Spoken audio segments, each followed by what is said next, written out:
ನೀವು ಕೂಡ ಬೆಳಗ್ಗೆಯಿಂದ ಆಗ್ತಾ ಇರುವಂತಹ ಡೆವಲಪ್ಮೆಂಟ್ಸ್ ಏನೇನು ಅಂತ ನಾನು ಆಗ್ತಾನೆ ಹೇಳಿದಾಗೆ ಟಿವಿ9 ನಲ್ಲಿ ಗಮನಿಸ್ತಾ ಇದ್ದೀರಾ. ದೆಹಲಿಯಲ್ಲಿ ಇಂದಿರಾ ಭವನದಲ್ಲಿ ಇವತ್ತು ದಿನವಿಡೀ ಹೈ ವೋಲ್ಟೇಜ್ ಮೀಟಿಂಗ್ಗಳು ನಡೀತಾ ಇದೆ. ಮೊದಲಿಗೆ ರಾಹುಲ್ ಗಾಂಧಿ, ಮಲ್ಲಿಕಾರ್ಜುನ್ ಖರ್ಗೆ, ಕೆಸಿ ವೇಣುಗೋಪಾಲ್ ಹಾಗೆ ರಣದೀಪ್ ಸಿಂಗ್ ಸುರ್ಜೇವಾಲಾ ಪ್ರತ್ಯೇಕ ಮೀಟಿಂಗ್ ಅನ್ನ ಮಾಡಿದ್ದಾರೆ. ಇದಾದ ಬಳಿಕ ಸಿದ್ದರಾಮಯ್ಯನವರ ಜೊತೆಗೆ ರಾಹುಲ್ ಗಾಂಧಿ 1-to-1 ಮಾತುಕತೆ ನಡೆಸಿದ್ದಾರೆ. ಅದಾದ ನಂತರದಲ್ಲಿ ಮತ್ತೆ ಸಿದ್ದರಾಮಯ್ಯನವರ ಜೊತೆಗೆ ಈ 4 ಮಂದಿ ಕೂತು ಮಾತುಕತೆಯನ್ನ ನಡೆಸಿದ್ದಾರೆ. ಈಗ ಮತ್ತೊಂದು ಸುತ್ತಿನ ಮಾತುಕತೆ ಆರಂಭ ಆಗಿದೆ. ಬಹುಶಃ ಕೆಲವೇ ಕ್ಷಣಗಳಲ್ಲಿ ಡಿ.ಕೆ. ಶಿವಕುಮಾರ್ ಅವರನ್ನು ಕೂಡ ಪ್ರತ್ಯೇಕ ಚರ್ಚೆಗೆ ಕರಿಬಹುದಾ ಅಂತ ಚಾನ್ಸಸ್ ಇದೆ. ಬೆಳಗ್ಗೆಯಿಂದ ಏನೇನು ಡೆವಲಪ್ಮೆಂಟ್ಸ್ ಆಗ್ತಾ ಇದೆ, ಇದು ಏನು ಸೂಚಿಸ್ತಾ ಇದೆ, ಬನ್ನಿ ಇದಕ್ಕೆ ಸಂಬಂಧಪಟ್ಟಾಗಿನ ರಿಪೋರ್ಟ್ ನೋಡ್ಕೊಂಬೋಣ.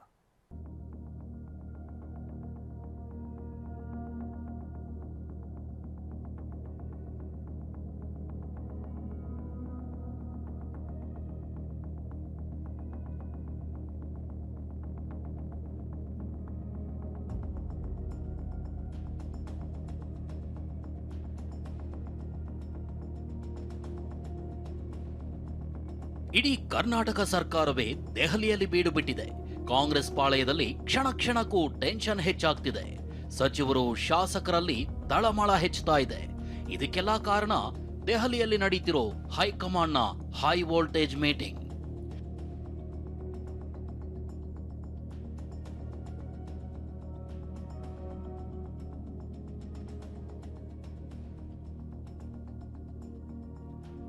ರಣರೋಚಕ ಘಟ್ಟಕ್ಕೆ ತಲುಪಿದ ಸಿಎಂ ಕುರ್ಚಿ ಕದನ.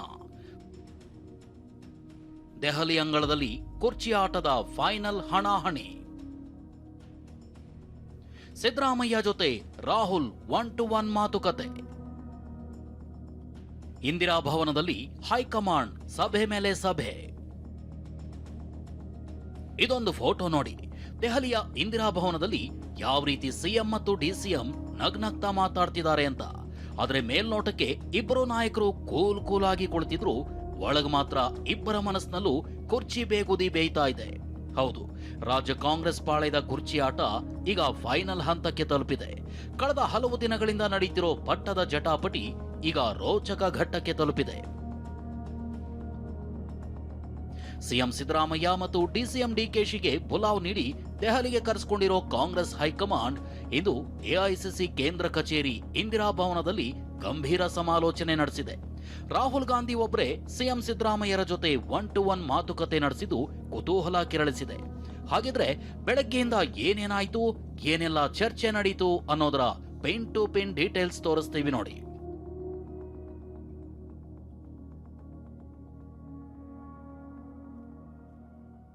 ಮೊದಲಿಗೆ ಸಿದ್ದು ಡಿಕೆ ಹೊರಗಿಟ್ಟು ಹೈಕಮಾಂಡ್ 2 ಗಂಟೆ ಪ್ರತ್ಯೇಕ ಸಭೆ. ಕರ್ನಾಟಕ ರಾಜಕೀಯದ ಬಗ್ಗೆ ರಾಹುಲ್ಗೆ ಸುರ್ಜೇವಾಲಾ ವರದಿ. ಪ್ರತ್ಯೇಕ ಕೊಠಡಿಯಲ್ಲಿ ಮುಖಾಮುಖಿಯಾದ ಸಿಎಂ ಡಿಸಿಎಂ. ಬೆಳಗ್ಗೆ 11 ಗಂಟೆಗೆ ಹೈಕಮಾಂಡ್ ನಾಯಕರ ಮೀಟಿಂಗ್ ನಿಗದಿಪಡಿಸಲಾಗಿತ್ತು. ಕರ್ನಾಟಕ ಭವನದಲ್ಲಿದ್ದ ಸಿದ್ದರಾಮಯ್ಯ ಬೆಳಗ್ಗೆಯೇ ತಮ್ಮ ಆಪ್ತ ಸಚಿವರು ಮತ್ತು ಮುಖಂಡರ ಜೊತೆ ಬ್ರೇಕ್ಫಾಸ್ಟ್ ಮೀಟಿಂಗ್ ಮಾಡಿದ್ರು. ಸಚಿವರಾದ Parameshwar, HC. Mahadevappa, KJ George, Satish Jarkiholi, MB Patil, Byrathi Suresh, MLC BK Hariprasad, CM ಕಾನೂನು ಸಲಹೆಗಾರ ಪೊನ್ನಣ್ಣ ಮತ್ತಿತರರು ಉಪಸ್ಥಿತರಿದ್ದರು. ಹೈಕಮಾಂಡ್ ಮುಂದೆ ಏನೆಲ್ಲ ವಿಚಾರ ಮಂಡಿಸಬೇಕು ಅನ್ನೋದರ ಬಗ್ಗೆ ಅನೌಪಚಾರಿಕ ಚರ್ಚೆ ನಡೆಸಿದ್ರು. ಇನ್ನು ಕರ್ನಾಟಕ ಭವನದಿಂದ ಸಿಎಂ ಸಿದ್ದರಾಮಯ್ಯ ಮತ್ತು ಡಿಕೆ ಶಿವಕುಮಾರ್ ಪ್ರತ್ಯೇಕವಾಗಿ ಇಂದಿರಾ ಭವನಕ್ಕೆ ತೆರಳಿದ್ರು. ಸಿದ್ದರಾಮಯ್ಯ ಕರ್ನಾಟಕ ಭವನದಿಂದ ತೆರಳುವ ವೇಳೆ ಮೆಟ್ಟಿಲುಗಳ ಮೇಲೆ ಕೊಂಚ ಎಡವಿದ್ರು. ಮೀಟಿಂಗ್ ಬಗ್ಗೆ ಯಾವುದೇ ಪ್ರತಿಕ್ರಿಯೆ ನೀಡದೆ ತೆರಳಿದ್ರು.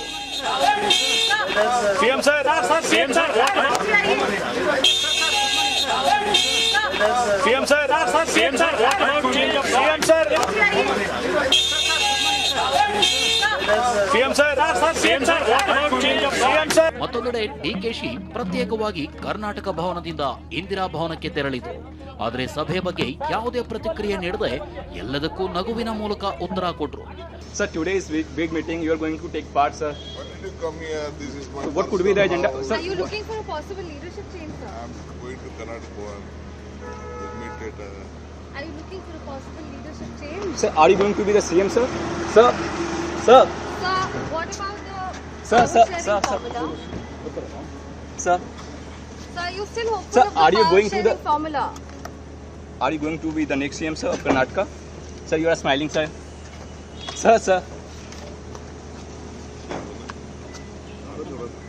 Sir, can you show the sir? Sir, are you going to be the next CM, sir?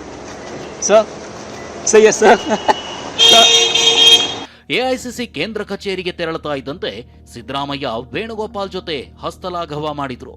ಇದಾದ ಕೆಲ ಹೊತ್ತಿನಲ್ಲೇ ಡಿಕೆಶಿ ಕೂಡ ಎಂಟ್ರಿ ಕೊಟ್ರು. ಇದಕ್ಕೂ ಮುನ್ನವೇ ಇಂದಿರಾ ಭವನದಲ್ಲಿ ರಾಹುಲ್ ಗಾಂಧಿ, ಮಲ್ಲಿಕಾರ್ಜುನ ಖರ್ಗೆ, ಕೆಸಿ ವೇಣುಗೋಪಾಲ್, ರಣದೀಪ್ ಸುರ್ಜೇವಾಲಾ ಉಪಸ್ಥಿತರಿದ್ರು.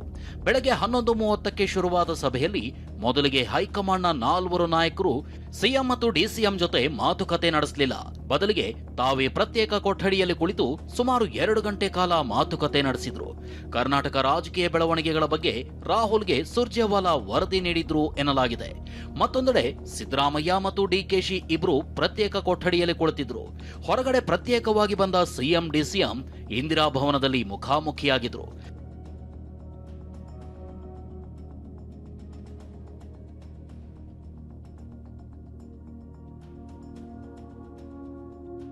ಸಿದ್ದರಾಮಯ್ಯ ಜೊತೆ Rahul Gandhi face to face ಚರ್ಚೆ.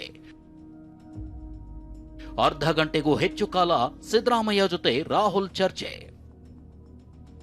ರಾಹುಲ್ ಗಾಂಧಿ, ಮಲ್ಲಿಕಾರ್ಜುನ ಖರ್ಗೆ, ಕೆಸಿ ವೇಣುಗೋಪಾಲ್, ರಣದೀಪ್ ಸುರ್ಜೇವಾಲಾ ಪ್ರತ್ಯೇಕ ಸಭೆ ನಡೆಸಿದ ಬಳಿಕ ಬೇರೆ ಕೊಠಡಿಯಲ್ಲಿದ್ದ ಸಿಎಂ ಸಿದ್ದರಾಮಯ್ಯರನ್ನ ಕರೆಸಿಕೊಂಡ್ರು.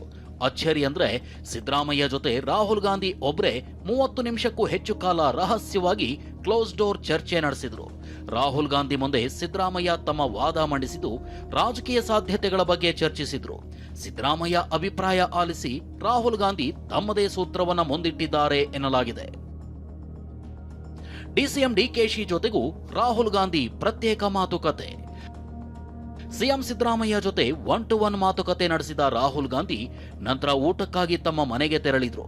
ಇತ ಎಐಸಿಸಿ ಕಚೇರಿಯಲ್ಲೇ ಮಲ್ಲಿಕಾರ್ಜುನ ಖರ್ಗೆ, ಸುರ್ಜೇವಾಲಾ, ಕೆಸಿ ವೇಣುಗೋಪಾಲ್ ಮತ್ತು ಸಿಎಂ ಡಿಸಿಎಂ ಕುಳಿತು ಊಟ ಸವಿದ್ರು.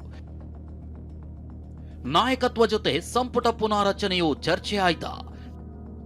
ನಾಯಕತ್ವ ವಿಚಾರವೇ ಪ್ರಧಾನವಾಗಿ ಚರ್ಚೆಯಾಗಿದೆ ಎನ್ನಲಾಗಿದ್ದು, ಇದರ ಜೊತೆ ಸಂಪುಟ ಪುನಾರಚನೆ, ರಾಜ್ಯಸಭೆ ಚುನಾವಣೆ, ವಿಧಾನ ಪರಿಷತ್ಗೆ ಅಭ್ಯರ್ಥಿಗಳ ಆಯ್ಕೆ ಬಗ್ಗೆನೂ ತಣ್ಣನೆಯ ಚರ್ಚೆ ನಡೆದಿದೆ ಎನ್ನಲಾಗಿದೆ. ಆದರೆ ನಾಯಕರು ಮಾತ್ರ ಯಾವುದೇ ಗುಟ್ಟು ಬಿಟ್ಟುಕೊಟ್ಟಿಲ್ಲ. ಒಟ್ಟಾರೆ ರಾಜ್ಯ ರಾಜಕೀಯದ ಕುರ್ಚಿ ಕದನ ಕ್ಲೈಮ್ಯಾಕ್ಸ್ ಘಟ್ಟದಲ್ಲಿದ್ದು ನಾಯಕತ್ವ ಗೊಂದಲಗಳಿಗೆ ಹಿಂದೆ ತೆರೆ ಬೀಳುತ್ತಾ? ಸಿಎಂ ಸಿದ್ದರಾಮಯ್ಯನೇ ಮುಂದುವರಿಕೆನಾ? ಡಿಕೆ ಶಿವಕುಮಾರ್ ಕನಸು ಕೈಗೂಡುತ್ತಾ? ಹೈಕಮಾಂಡ್ನಿಂದ ಹೊಸ ಸೂತ್ರ ಹೊರಹೊಮ್ಮುತ್ತಾ? ಇದೆಲ್ಲದಕ್ಕೂ ಇಂದು ಅಥವಾ ನಾಳೆಯೊಳಗೆ ತೆರೆ ಬೀಳೋ ಸಾಧ್ಯತೆ ದಟ್ಟವಾಗಿದೆ. Bureau report, TV9. ಸೊ ಒಂದು ಕ್ಲಿಯರ್ ಪಿಕ್ಚರ್ ಅಂತೂ ನಿಮಗೆ ಸಿಕ್ತು ಬೆಳಗ್ಗೆಯಿಂದ ಏನೇನಾಗಿದೆ ಅನ್ನೋದಕ್ಕೆ ಸಂಬಂಧಪಟ್ಟ ಹಾಗೆ ಈ ರಿಪೋರ್ಟ್ ನಲ್ಲಿ. ಬಹುಶಃ ಈಗ ಏನ್ ನಡೀತಾ ಇದೆಯಲ್ಲ, ಇದು ಫೈನಲ್ ಒಂದು ಕನ್ಕ್ಲೂಷನ್ ತೆಗೆದುಕೊಳ್ಳುವಂತ ನಿರ್ಧಾರಕ್ಕೆ ಸಂಬಂಧಪಟ್ಟ ಹಾಗಿನ ಮೀಟಿಂಗ್. ಕಾರಣ ಬಹಳ ಇದೆ, ಅದೇನು ಅನ್ನೋದನ್ನ ನಿಮ್ ಜೊತೆಗೆ ನಾವು ಹೇಳ್ತಾ ಹೋಗ್ತೀವಿ. ನಮ್ ಜೊತೆಗೆ ಈಗ ಪ್ರಮೋದ್ ದೆಹಲಿಯಿಂದ ನೇರ ಸಂಪರ್ಕದಲ್ಲಿ ಜಾಯ್ನ್ ಆಗ್ತಾ ಇದ್ದಾರೆ. ಪ್ರಮೋದ್, ಬಹುಶಃ ಒಂದ್ ರೀತಿಯಾಗಿ ಯಾವುದೋ ಮೊನೋಪೊಲಿನೋ ಅಥವಾ ಒನ್ ಸೈಡೆಡ್ ಡಿಸಿಷನ್ ರೀತಿಯಾಗಿ ಇಲ್ಲ ಇವತ್ತು ಬೆಳಗ್ಗೆಯಿಂದ ಆಗ್ತಾ ಇರುವಂತ ಸರಣಿ ಸಭೆ. ಬಹುಶಃ ಬೆಳಗ್ಗೆಯಿಂದ 3 ರೌಂಡ್ ಸಭೆ ಆಗಿದೆ. ಆ ನಂತರಲ್ಲಿ ಹೋಗಿ ಸೋನಿಯಾ ಗಾಂಧಿ ಅವರನ್ನ ಭೇಟಿ ಆಗಿರೋದು, ಈಗ ಮತ್ತೆ ಬಂದು ಕೂತು ಮಾತುಕತೆ ಆಗ್ತಾ ಇದೆ ಅಂತ ಅಂದ್ರೆ ಬಹುಶಃ ಇವ್ರು ಏನ್ ಹೇಳಿದ್ದಾರೆ ಅನ್ನೋದು ಅವ್ರಿಗೆ ತಲುಪಿಸಿ, ಅವ್ರು ಏನ್ ಹೇಳಿದ್ದಾರೆ ಅನ್ನೋದು ಇವ್ರಿಗೆ ತಲುಪಿಸುವಂತ ಕೆಲಸ. ಆಲ್ಮೋಸ್ಟ್ ಫೈನಲ್ ಒಂದು ಕನ್ಕ್ಲೂಷನ್ ತೆಗೆದುಕೊಳ್ಳುವಂತ ಡಿಸಿಷನ್ ಸಂಬಂಧಪಟ್ಟಾಗಿನ ಸಭೆನ ಈಗ ಸಿದ್ದರಾಮಯ್ಯನವ್ರ ಜೊತೆಗೆ ಆಗ್ತಾ ಇರೋದು. ಆ ಡೆವಲಪ್ಮೆಂಟ್ಸ್ ಅನ್ನ ನೀವು ಹೇಗೆ ಗಮನಿಸ್ತಾ ಇದ್ದೀರಾ ಪ್ರಮೋದ್? ಮಾಲ್ತೇಶ್, ಒಂದು ಸಾಮಾನ್ಯ ಸಭೆಯಾಗಿದ್ದರೆ ಅಥವಾ ಕೇವಲ ಒಬ್ಬ ಮುಖ್ಯಮಂತ್ರಿ ಮತ್ತು ಉಪಮುಖ್ಯಮಂತ್ರಿ ವಿಚಾರಕ್ಕೆ ಸಂಬಂಧಪಟ್ಟದ್ದಾಗಿದ್ದರೆ ಇಷ್ಟೊಂದು ಸಮಯವನ್ನು ತೆಗೆದುಕೊಳ್ಳುವಂಥ ಅವಶ್ಯಕತೆ ಇರಲಿಲ್ಲ. ಇವತ್ತು ಬೆಳಗ್ಗೆಯಿಂದ ಆದಂಥ ಬೆಳವಣಿಗೆಗಳನ್ನು ಗಮನಿಸ್ತಾ ಇದ್ದಾರೆ ಮಾಲ್ತೇಶ್. ನಾನು ಬೆಳಗ್ಗೆಯಿಂದಲೂ ಕೂಡ ಹೇಳ್ತಾ ಇದ್ದೀನಿ, ಮುಖ್ಯಮಂತ್ರಿ ಮತ್ತು ಉಪಮುಖ್ಯಮಂತ್ರಿಯನ್ನು ಎಐಸಿಸಿ ಕಚೇರಿಯ ವೇಟಿಂಗ್ ರೂಮ್ನಲ್ಲಿ ಕೂರಿಸಿ ಹೈಕಮಾಂಡ್ ನಾಯಕರು ಮೀಟಿಂಗ್ ಮಾಡುವಂಥ ಅಂಥ ಒಂದು ಬಹುದೊಡ್ಡ ಯಾವುದೇ ರೀತಿಯ ಬೆಳವಣಿಗೆ ಅಂದರೆ ಕೇವಲ ರಾಜ್ಯದ ಅಧಿಕಾರಕ್ಕೆ ಸಂಬಂಧಪಟ್ಟಂಥ ನಾಯಕತ್ವಕ್ಕೆ ಸಂಬಂಧಪಟ್ಟಂಥ ಬೆಳವಣಿಗೆ ಮಾತ್ರ. ಹೀಗಾಗಿ ಇವತ್ತು ಬೆಳಗ್ಗೆಯಿಂದಲೇ ಕೂಡ ಮೊದಲಿಗೆ ಎಲ್ಲ ನಾಯಕರು, ರಾಹುಲ್ ಗಾಂಧಿ, ಮಲ್ಲಿಕಾರ್ಜುನ್ ಖರ್ಗೆ, ಸುರ್ಜೇವಾಲಾ, ಕೆಸಿ ವೇಣುಗೋಪಾಲ್, ಎಲ್ಲ ನಾಯಕರು ಸಹ ನಿರಂತರವಾಗಿ ಒಂದು ಚರ್ಚೆಯನ್ನು ಮಾಡ್ತಾನೆ ಇದ್ದಾರೆ. ನಿರಂತರವಾಗಿ ಮೊದಲಿಗೆ ಒಂದು ಮೀಟಿಂಗನ್ನು ಮಾಡಿದ್ದಾರೆ. ಸುಮಾರು 2 ಗಂಟೆಗಳ ಕಾಲ ಆ ನಾಯಕರೆಲ್ಲ ಮೀಟಿಂಗ್ ಮಾಡಿದ ಬಳಿಕ ಮುಖ್ಯಮಂತ್ರಿಯವರನ್ನು ಪ್ರತ್ಯೇಕವಾಗಿ ಕರೆಯಲಾಯಿತು. ಮುಖ್ಯಮಂತ್ರಿ ರಾಹುಲ್ ಗಾಂಧಿ ಅವರ ಜೊತೆಗೆ ಪ್ರತ್ಯೇಕವಾದಂಥ ಸಭೆಯನ್ನು ಮಾಡಿದ್ರು. ಅದಾದ ಬಳಿಕ ಮುಂದಿನ ಹಂತವಾಗಿ ಏನರ ಚರ್ಚೆ ಮಾಡ್ತಾ ನಿರಂತರವಾಗಿ ಇನ್ನಿತರ ನಾಯಕರ ಜೊತೆಗೂ ಕೂಡ ಮಾತನಾಡಿದ್ದಾರೆ. ಇನ್ನು ಇದಾದ ಬಳಿಕ ಮತ್ತೆ ಊಟಕ್ಕೆ ಅಂತ ವಾಪಸ್ ಮತ್ತೆ ತಮ್ಮ ನಿವಾಸಕ್ಕೆ, ಅಧಿಕೃತ ನಿವಾಸಕ್ಕೆ ರಾಹುಲ್ ಗಾಂಧಿ ಹೋಗಿದ್ದಾರೆ. ಈಗ ಮತ್ತೆ ಬಂದಿದ್ದಾರೆ, ಮತ್ತೆ ಮೀಟಿಂಗ್ ಸಭೆ ಆಗಿದೆ. ಸಿದ್ದರಾಮಯ್ಯನವ್ರ ಜೊತೆಗೆ ಮತ್ತೊಂದು ಸುತ್ತಿನ ಮಾತುಕತೆ ಮಾಡ್ತಾರೆ ಅಂತ ಮಾಹಿತಿ ಲಭ್ಯವಾಗ್ತಾ ಇದೆ. ಅಲ್ಲಿಗೆ ಯಾರನ್ನ ಕನ್ವಿನ್ಸ್ ಮಾಡ್ತಾ ಇದ್ದಾರೆ ಅದನ್ನು ನಾವು ವಿಶ್ಲೇಷಣೆ ಮಾಡಬೇಕಾಗತ್ತೆ. ಯಾರ ವ್ಯಕ್ತಿಯ ಜೊತೆಗೆ ಅತಿ ಹೆಚ್ಚು ಕನ್ವಿನ್ಸ್ ಮಾಡುವಂಥ ಅವಶ್ಯಕತೆ ಬೀಳುತ್ತೋ ಅಂಥ ವ್ಯಕ್ತಿಯ ಜೊತೆಗೆ ಹೆಚ್ಚಿನ ಮಾತುಕತೆ ಮಾಡಬೇಕಾಗತ್ತೆ, ಅಂಥ ವ್ಯಕ್ತಿಯ ಜೊತೆಗೆ ಹೆಚ್ಚಿನ ಸಭೆಯನ್ನು ಮಾಡಬೇಕಾಗತ್ತೆ, ಅಂಥ ವ್ಯಕ್ತಿಯ ಜೊತೆಗೆ ಹೆಚ್ಚಿನ ಸಮಯವನ್ನು ನೀಡಬೇಕಾಗತ್ತೆ. ಇದು ಹಾಗಾದರೆ ಯಾರು ಏನು, ಈಗ ನೇರವಾಗಿ ನಮ್ಮ ಹತ್ರ ಯಾವುದೇ ರೀತಿಯಾದ ಮಾಹಿತಿ ಇಲ್ಲದಿರ್ಬೋದು. ಆದರೆ ಆಗ್ತಾ ಇರುವಂಥ ಬೆಳವಣಿಗೆಯನ್ನು ಗಮನಿಸ್ತಾ ಇದ್ದರೆ ಒಬ್ಬ ವ್ಯಕ್ತಿಯ ಜೊತೆಗೆ, ಒಬ್ಬ ನಾಯಕನ ಜೊತೆಗೆ ಅತಿ ಹೆಚ್ಚು ಸಮಯವನ್ನು ಕಳೀತಿದ್ದಾರೆ, ಬೆಳಗ್ಗೆಯಿಂದ ಇಲ್ಲಿ ತನಕ ಕೂಡ ಮಾತಾಡ್ತಿದ್ದಾರೆ. ಅಂದರೆ ಎರಡು ರೀತಿ ಇರುತ್ತೆ. ಅಂದರೆ ಮುಂದಾಗುವಂಥ ಎಲ್ಲ ಬೆಳವಣಿಗೆಗಳಿಗೆ ಹೇಗೆ ರೆಸ್ಪಾನ್ಸಿಬಿಲಿಟಿ ತಗೋತೀರಿ ಅಂತ ಚರ್ಚೆ ಮಾಡೋದಾದರೆ, ಇನ್ನು ಚುನಾವಣೆ 2 ವರ್ಷ ಬಾಕಿ ಇದೆ, ಈ ಸಂದರ್ಭದಲ್ಲೇ ಮಾಡ್ತಾರೆ ಅಂದರೆ ಅದನ್ನು ಬೇರೆ ರೀತಿ ವಿಶ್ಲೇಷಣೆ ಮಾಡ್ಬೋದು. ಅಟ್ ದ ಸೇಮ್ ಟೈಮ್ ನಾಯಕತ್ವದ ವಿಚಾರ ಬಂದಂಥ ಸಂದರ್ಭದಲ್ಲಿ ಹಾಲಿ ಇರುವ ನಾಯಕನ ಜೊತೆಗೆ ಇಷ್ಟೊಂದು ಸಮಯ ಮಾಡ್ತಾರೆ, ಅದು ಕನ್ವಿನ್ಸಿಂಗ್ ಮಾಡ್ತಾ ಇರೋದಾ, ಈ ಆ್ಯಂಗಲಲ್ಲೂ ಕೂಡ ವಿಶ್ಲೇಷಣೆ ಮಾಡ್ಬೋದಾಗುತ್ತೆ, ಅದು ಯೋಚನೆ ಮಾಡಬೇಕಾಗುತ್ತೆ. ಸಾಕಷ್ಟು ಡೆವಲಪ್ಮೆಂಟ್ಗಳಿದೆ ಇದುವರೆಗೂ ಕೂಡ. ಅಂದರೆ ಒಂದು ಕಡೆಗೆ ಸಿದ್ದರಾಮಯ್ಯನವ್ರ ಜೊತೆ ನಿರಂತರವಾಗಿ ಸಭೆಗಳಾಗಿದೆ, ಆದರೆ ಇದುವರೆಗೂ ಕೂಡ ಡಿ ಕೆ ಶಿವಕುಮಾರ್ ಅವ್ರ ಜೊತೆಗೆ ಇನ್ನೂ ಸಭೆ ಆರಂಭವಾಗಿಲ್ಲ. ಮಲ್ತೇಶ್, ವೆರಿ ಇಂಪಾರ್ಟೆಂಟ್ಲಿ ಇರೋದು ಡಿ ಕೆ ಶಿವಕುಮಾರ್ ಜೊತೆಗೆ ಇನ್ನೂ ಆರಂಭವಾಗಿಲ್ಲ. ಅದಕ್ಕೆ ಕಾರಣ ಡಿ ಕೆ ಶಿವಕುಮಾರ್ನ ಸೈಡ್ಲೈನ್ ಮಾಡಿದ್ರೆ ಅಥವಾ ಅವರನ್ನು ಮುನ್ನಡೆತಂದ್ರೆ ಆ ಥರದ್ದಲ್ಲ. ಅಂದರೆ ಸಿದ್ದರಾಮಯ್ಯನವ್ರ ಮೇಲೆ ಇನ್ನೂ ಕೂಡ ಕಾನ್ಸಂಟ್ರೇಷನ್ ಮಾಡ್ತಾ ಇದೆ ಹೈಕಮಾಂಡ್, ಸಿದ್ದರಾಮಯ್ಯನವ್ರ ಜೊತೆಗೆ ಹೆಚ್ಚಿನ ಮಾತುಕತೆಯನ್ನು ಮಾಡ್ತಾ ಇದೆ ಹೈಕಮಾಂಡ್. ಹಾಗಾದರೆ ಸಿದ್ದರಾಮಯ್ಯನವ್ರ ಜೊತೆಗೆ ಯಾಕೆ ಇಷ್ಟು ಸಮಯ ಕಳೀತಾ ಇದೆ, ಅದು ಕನ್ವಿನ್ಸ್ ಮಾಡ್ತಾ ಇರೋದಾ ಅಥವಾ ಮುಂದಾಗುವಂಥ ಡೆವಲಪ್ಮೆಂಟ್ಗಳಿಗೆ ಹೆಚ್ಚಿನ ರೆಸ್ಪಾನ್ಸಿಬಿಲಿಟಿ ಕೊಡ್ತಾ ಇರೋದಾ, ಅದು ಈಗಿನ $1 ಮಿಲಿಯನ್ ಪ್ರಶ್ನೆ. Maltesh, thank you Pramod. ನಂತರದ ಹಂತದಲ್ಲಿ ಮತ್ತೆ ನಾನು ನಿಮ್ಮನ್ನ ಸಂಪರ್ಕ ಮಾಡ್ತೀನಿ.